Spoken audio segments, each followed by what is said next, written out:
নমস্কার বন্ধুরা, সুস্মিতার আরও একটা নতুন ব্লগে আপনাদের সবাইকে অনেক অনেক স্বাগত। আজ আমাদের সিকিম ট্যুরের আরেকটি অন্যতম স্পট নিয়ে আজকের এই ভিডিওটা। সকাল সকাল চা এবং ব্রেকফাস্টে লুচি আর সিম্পল একটা আলুর তরকারি খেয়ে দিনটা শুরু করলাম। আজ আমরা যে ডেস্টিনেশনে যাব তার আগে এখানে একটা ছোট্ট মতো মার্কেট বা হাট বসে। চলুন আজকে সেই হাটটা এই ব্লগের মাধ্যমে আপনাদের সঙ্গে শেয়ার করি। আমাদের তৃতীয় দিন আর সকালবেলা একটু বেরিয়ে পড়েছে, আমাদের গাড়ি এখনো আসেনি, তো আজকে একটু ঘুরে দেখবো হচ্ছে লাভার বাজারটা। একটু দেখাই, এই যে নিচ থেকে ওপরে উঠলাম, পুরো হাঁপাচ্ছি।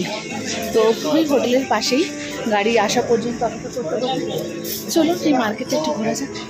তো হাটে ঢুকেই যে দোকানটার ওপর প্রথম নজর পড়লো সেটা হচ্ছে বিভিন্ন ধরনের কার্পেটের দোকান।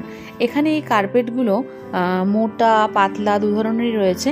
তারপর রয়েছে বাসনপত্র, রয়েছে প্রচুর মাশরুম, রয়েছে বিভিন্ন ধরনের পর্দার কাপড়, রয়েছে চশমা, ভ্যানিটি ব্যাগ, দেশলাই, তারপর হচ্ছে বিভিন্ন ইলেকট্রনিক্স গুড। আর এখানে অনেক বড় বড় সুপুরি।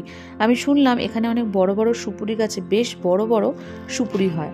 আর এগুলো হলো দোক্তা পাতা। যে দোক্তা পাতাগুলো আমি প্রথমে চিনতে পারিনি, তো দোকানদারকে জিজ্ঞাসা করতে বলল এটা হলো দোক্তা পাতা, যে দোক্তা খাওয়া হয়। তারপরে রয়েছে এখানে ফল, আমাদের এখানকার মতোই, যেমন আম, তরমুজ, আপেল, লিচু, এগুলো কিন্তু এগুলো সবই শিলিগুড়ি থেকে এনারা নিয়ে আসেন। মানে যত ভালো জিনিস বা যা কিছু নর্মাল আমাদের এলাকাতে পাওয়া যায় সেই সব জিনিসই এরা আমদানি করে শিলিগুড়ি থেকে। তারপর রয়েছে প্রচুর জামা কাপড়ের দোকান। একটা ছেড়ে এখানে প্রায় বেশ খানিক জামা কাপড়ের দোকান আছে। এই জামা কাপড়ের দোকানে মূলত লেডিস এবং বাচ্চাদের জামা কাপড় বিক্রি হয়, তবে ছেলেদের দোকানটা টোটালি আলাদা। এই হাটটা সপ্তাহে মাত্র 2 দিন বসে এবং এখানে কিন্তু শুকনো মাছ, ফল, ব্যাটারি, পার্স, মানে আমরা বলতে পারি এই ছোট্ট হাটটা দেখে যে কলকাতার স্প্ল্যানেডে ঠিক যেমনটা পাওয়া যায় সেই তত ধরনের জিনিস কিন্তু এই হাটটায় পাওয়া যায়। যেহেতু এটা একটা ছোট্ট গ্রাম এবং এই গ্রামটি প্রায় একটা বিশাল মাত্রার উচ্চতায় 7,200 ফিট উচ্চতায় অবস্থিত একটি ছোট গ্রাম, তো এখানে সব কিছু জিনিস পাওয়ার অ্যাভেলেবিলিটিটা ভীষণই কম। তো সেই জন্য এই হাটের দিন কিন্তু প্রচুর মানুষ এখানে আসেন কেনাকাটা করতে। তো এখানে এই যে পার্স আমি দেখছিলাম, তো পার্সের দামটা অনেকটাই কম। এখানে আমাদের সেম জিনিস আমাদের স্প্ল্যানেডের ওখানে যেটা নেয় 300 টাকা, এখানে কিন্তু এগুলো আমাদের দিল 150 টাকা করে, এবং ভালো লেদারের জিনিস। তো দেখলাম কোনো জিনিস এরা এখানে কম পয়সাতেও দিচ্ছে, যাদের বিজনেস এখানে এবং অন্যান্য জায়গাতেও রয়েছে।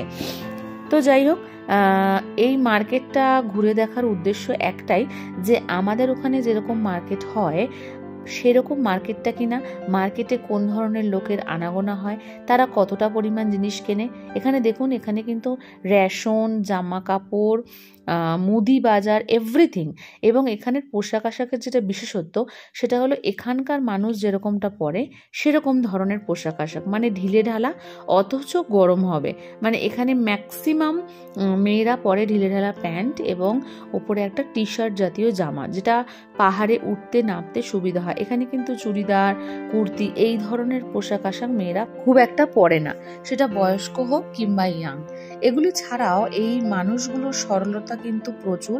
এখানে কিন্তু চুরি, ছিনতাই এগুলোও কিন্তু কম হয়, সেটাও কিন্তু মিশলে বোঝা যায় বা থাকলে বোঝা যায়। আমরা এখানে 3 দিন ছিলাম, তাতে আমাদের বুঝতে সুবিধা হয়েছে। আজকের ব্লগটা এখানে শেষ করলাম, ফিরে আসছি নতুন ব্লগে।